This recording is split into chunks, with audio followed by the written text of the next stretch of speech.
আসসালামু আলাইকুম আলহামদুলিল্লাহ ওয়াহদা ওসলাত ওসালাম আলাম আল্লাহ নবী বাদা।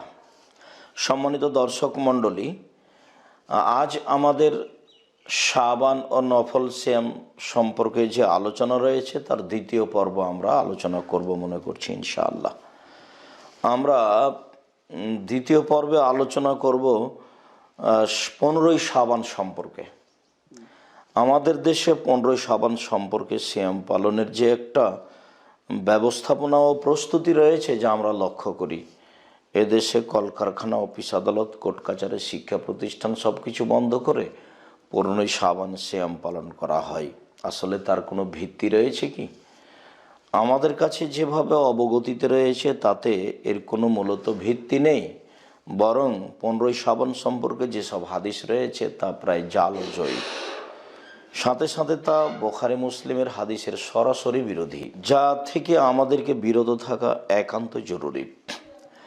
আমি আপনাদেরকে কয়েকটি হাদিস 15ই শাবান সম্পর্কে শোনাবো। তার একটি হচ্ছে, আয়েশা রাদিয়াল্লাহু তাআলা আনহা বলেন, ফাকাততু রাসূলুল্লাহ সাল্লাল্লাহু আলাইহি সাল্লাম লাইলাতান ফায়দাহু বিল বাকি। আমি একদা রাসূল সাল্লাল্লাহু আলাইহি সাল্লামকে রাতে পেলাম না, দেখি তিনি বিছানে নেই। হঠাৎ দেখি তিনি বাকিউল গারকাদে, কবরস্থানে। তিনি বললেন, আকুন্তি তাখাফিনা আইয়াহিফাল্লাহু আলাইকা রাসূলুহু। আয়েশা, তুমি কি মনে করো যে আল্লাহ এবং তার রাসূল তোমার সাথে অন্যায় করবেন? তুমি কি এটা মনে করো? তার মানে তোমার যে পালি রয়েছে সেই পালিতে আল্লাহর নবী অন্য স্থানে যাবে, এটা তুমি মনে করো? আয়েশা রাদিয়াল্লাহু তাআলা আনহা বলেন, আমি বললাম, হে আল্লাহর রাসূল, ইন্নী জানান্তু আন্নাকা আতাইতা বাজা নিসাইকা। আমি মনে করলাম যে আপনি অবশ্য আপনার কোন স্ত্রীর নিকটে গেছেন। তিনি বলেন, দেখো, ইন্নাল্লাহ তাআলা ইয়ানজুলু লাইলাতান নিসফি মিন শাবান ইলা সামাইদ দুনিয়া। নিশ্চয় আল্লাহ তাআলা 15ই শাবানে প্রথম আকাশে নেমে আসেন। ফায়াগফিরু লি আকসারা মিন আদাদে শারে গানামে কালবিন। কালব বংশের ছাগলের লোমের সমপরিমাণ মানুষকে ক্ষমা করে দেয়। কালব একটি বংশ যারা সবচেয়ে বেশি ছাগল লালন পালন করতো ওই সময়ে। তো কাল বংশের ছাগলের লোমের সমপরিমাণ মানুষকে আল্লাহ তাআলা ক্ষমা করে দেন 15ই শাবানে আল্লাহ তাআলা সপ্তম আকাশ থেকে প্রথম আকাশে নেমে এসে। সম্মানিত দর্শক মণ্ডলী, অত্র হাদিসটি নিতান্তই জয়ীফ। ইমাম তিরমিজি হাদিসটি নকল করার পরে বলেন যে ইমাম বুখারীকে আমি হাদিসটি সম্পর্কে জিজ্ঞাসা করলে তিনি হাদিসটির জয়ীফ সূত্র উল্লেখ করেন এবং হাদিসটি নির্ভরযোগ্য নয়। সম্মানিত দর্শক মণ্ডলী, অত্র হাদিসটি সরাসরি বুখারী মুসলিমের হাদিসের বিরোধী। আপনার বিরোধিতা দেখাতে গিয়ে আপনাকে আমি অত্র হাদিসের কয়েকটা দিক দেখাচ্ছি। তার প্রথম দিক হচ্ছে এই যে বুখারী মুসলিমের হাদিসে রয়েছে আয়েশা রাদিয়াল্লাহু তাআলা আনহার বিবরণ, তাতে রাসূল সাল্লাল্লাহু আলাইহি সাল্লাম 15ই শাবানে কবরস্থানে গেছেন তার প্রমাণ নেই। বরং ওখানে রয়েছে যে আয়েশা রাদিয়াল্লাহু তাআলা আনহা বলেন যে আল্লাহর নবী রাতে এসে বিছানের পাশে জুতা স্যান্ডেল কাপড়ে রেখে দিলেন, তারপরে তিনি শুয়ে গেলেন। তিনি মনে করলেন যে আমি ঘুমিয়ে গেছি। আসলে আমি ঘুমাইনি, ভান করে ঘুমিয়ে আছি। আমি ভান করে ঘুমিয়ে আছি, কিন্তু তিনি মনে করলেন যে আমি ঘুমিয়ে গেছি। তখন তিনি ধীরে উঠলেন, জামা কাপড় নিলেন, ধীরে দরজা খুলে দিলেন, বাইরে গিয়ে ধীরে দরজা বন্ধ করে তিনি বাকিউল গারকাদ কবরস্থানে চলে গেলেন। আমি উঠলাম, আমি আমার গায়ে কাপড় চোপড় দিলাম, বের হয়ে দেখি তিনি বাকিউল গারকাদে তিনি হাত তুলে দোয়া করছেন। একবার, দুইবার, তিনবার তিনি হাত তুলে দোয়া করলেন। সম্মানিত দর্শক মণ্ডলী, এখানে অত্র হাদিসে বলা হয়েছে যে আল্লাহ তাআলা প্রথম আকাশে নেমে আসেন 15ই শাবানে। আর বুখারী মুসলিমের হাদিসে এসেছে যে রাসূল সাল্লাল্লাহু আলাইহি সাল্লাম বলেছেন, প্রতি রাতের শেষে 3 ভাগের 2 ভাগ পার হওয়ার পরে আল্লাহ তাআলা প্রথম আকাশে নেমে আসেন। অত্র হাদিসে 15ই শাবানের কথা রয়েছে কবরস্থানে যাওয়া। অত্র হাদিসে 15ই শাবানে আল্লাহ তাআলা সপ্তম আকাশ থেকে প্রথম আকাশে নেমে আসেন সে কথা বলা হয়েছে। অত্র হাদিসে কাল্ব বংশের ছাগলের লুমের সমপরিমাণ মানুষকে ক্ষমা করে দেওয়া হয় এ কথা বলা হয়েছে। আর বুখারী মুসলিমের হাদিসে রাসূল সাল্লাল্লাহু আলাইহি সাল্লাম বললেন আয়েশা রাদিয়াল্লাহু তাআলা আনহাকে, যে আয়েশা, আমি কবরে যারা রয়েছে তাদের ক্ষমা চাওয়ার জন্য গেছিলাম, আমার ক্ষমা চাওয়ার কারণে তাদের কবর সব আলোকিত হয়ে গেল এবং কবরের শাস্তি মাফ করা হলো। সম্মানিত দর্শক মণ্ডলী, অত্র হাদিসের সাথে বুখারী মুসলিমের হাদিসের কয়েকটি অমিল। তার এক নম্বর অমিল হচ্ছে আয়েশা রাদিয়াল্লাহু তাআলা আনহা এখানে তাকে বিছানে পেলেন না, অত্র জালজয়ীব হাদিসে প্রমাণ হয়। আর বুখারী মুসলিমের হাদিসে প্রমাণ হয় যে আয়েশা রাদিয়াল্লাহু তাআলা আনহা ভান করে ঘুমিয়েছিলেন। তিনি ভান করে ঘুমানো অবস্থায় দেখলেন যে রাসূলুল্লাহ সাল্লাল্লাহু আলাইহি ওয়াসাল্লাম ধীরে উঠলেন, বাকিল গার কাঁধে চলে গেলেন।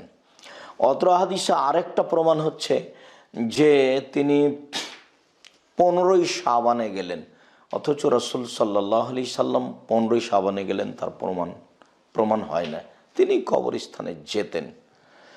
এরপরে অত্র হাদিসে প্রমাণ হয় যে কাল্প বংশের ছাগলের সমপরিমাণ মানুষকে ক্ষমা করা হয়, অথচ বুখারী মুসলিমের হাদিসে এসেছে রাসূল সাল্লাল্লাহু আলাইহি সাল্লাম গেছেন কবরবাসীদের ক্ষমার জন্য। তিনি একবার, দুইবার, তিনবার কবরবাসীদের জন্য আল্লাহর নিকটে ক্ষমা চাইলেন। আমরা আরো একটি হাদিসে মর্মে পেশ করতে পারি। আয়েশা রাদিয়াল্লাহু তাআলা আনহা বলেন, নবী করিম সাল্লাল্লাহু আলাইহি সাল্লাম একদা আমাকে বললেন, হাল তাদরিনা মা হাযিহিল লাইলা, আয়েশা তুমি বলতে পারো এই রাতটি কি, অর্থাৎ 15ই শাবানের রাতটি কি, তা কি বলতে পারো? আয়েশা রাদিয়াল্লাহু তাআলা আনহা বললেন, মা ফিহা ইয়া রাসূলুল্লাহ, 15ই শাবানে কি হয়, 15ই শাবানের রাতটি কি? তখন রাসূল সাল্লাল্লাহু আলাইহি সাল্লাম বললেন, ফিহা ইউক্তাবা কুল্লু মাউলুদিন মিন বানি আদম ফি হাযিহিস সানা, এক বছরে আদম সন্তানের যত ছেলে মেয়ে জন্ম নিবে তা এই 15ই শাবানে নির্ধারণ করা হয়। আরেকটি হচ্ছে অফিহা আয়ুক্তাবা কুল্লু হালিকি মিন বানি আদম ফি হাযিহিস সানা, এক বছরে আদম সন্তানের ছেলে মেয়ে যতজন মারা যাবে তা নির্ধারণ করা হয়। এই 15ই শাবানে আদম সন্তানের আমলকে আল্লাহর নিকটে পেশ করা হয়। আর এই 15ই শাবানে আদম সন্তানের রুজি বন্টন করা হয়। সম্মানিত দর্শক মণ্ডলী, অত্র হাদিসটি বুখারী মুসলিমের হাদিসের সাথে সরাসরি বিরোধিতায় 4টি বিবরণ পাওয়া যায়।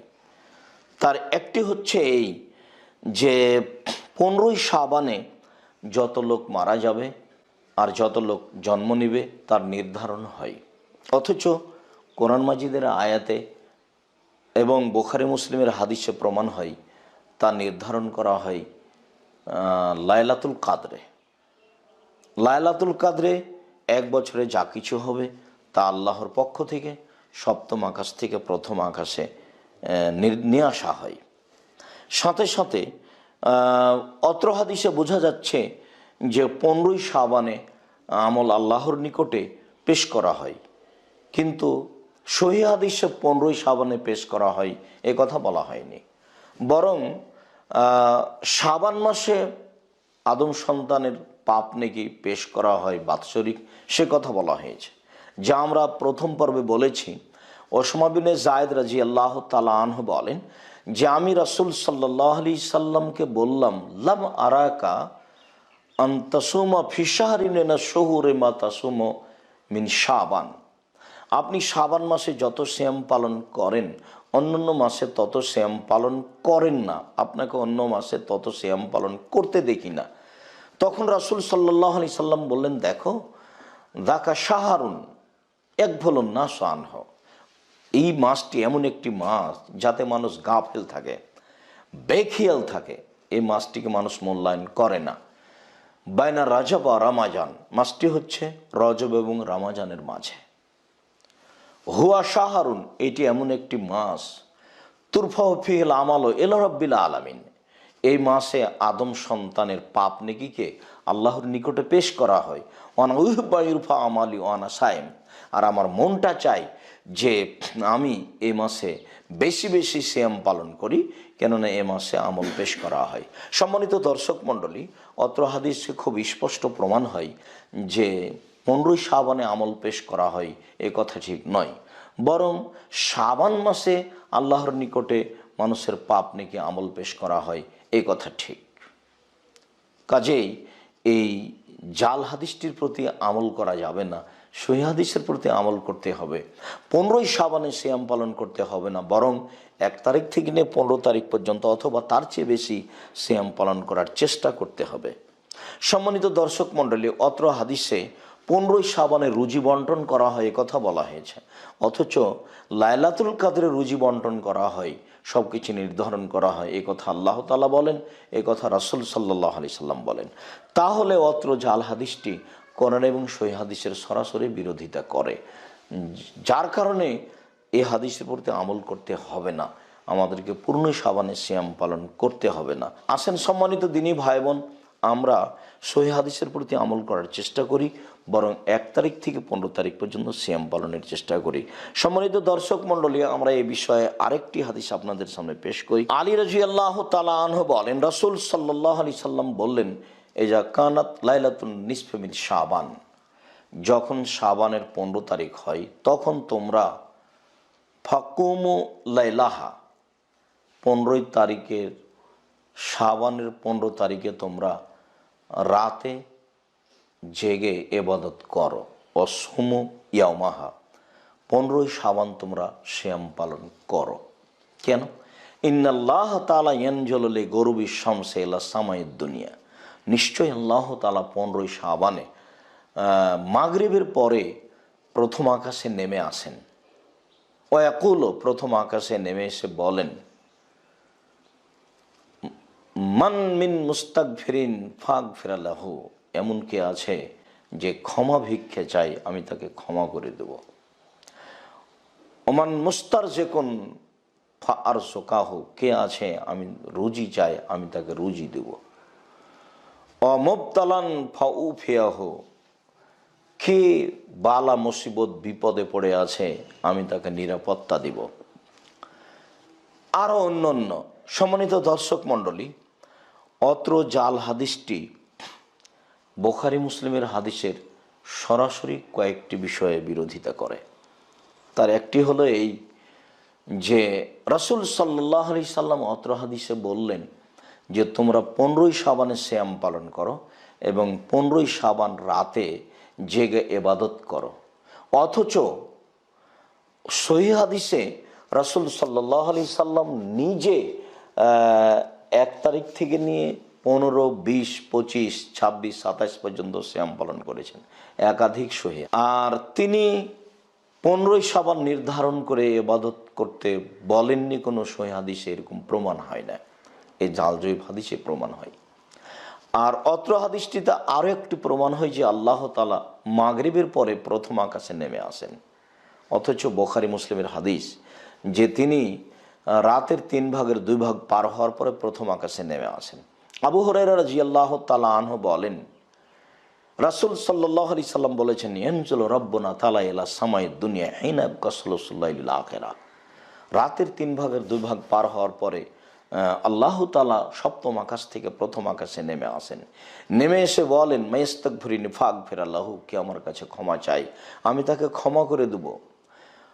মায়াসআলুনি ফাউতিয়াহু, কে আমার কাছে কিছু চায়, যে যা চায় আমি তাকে তা দিয়ে দেব, যে যা চায় আমি তাকে তা দিব।